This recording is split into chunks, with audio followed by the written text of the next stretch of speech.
बचपन में खिलानी जा जाना अंगना में उहे आज अंगना घेराई हो।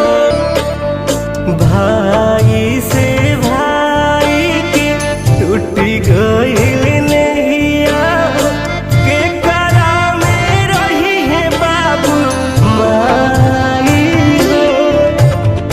अलगा बिचरवा अलगा बतिया रे बहिनी अलगा भइले भैया लोग के प्यार ए बहिनी अलगा भइले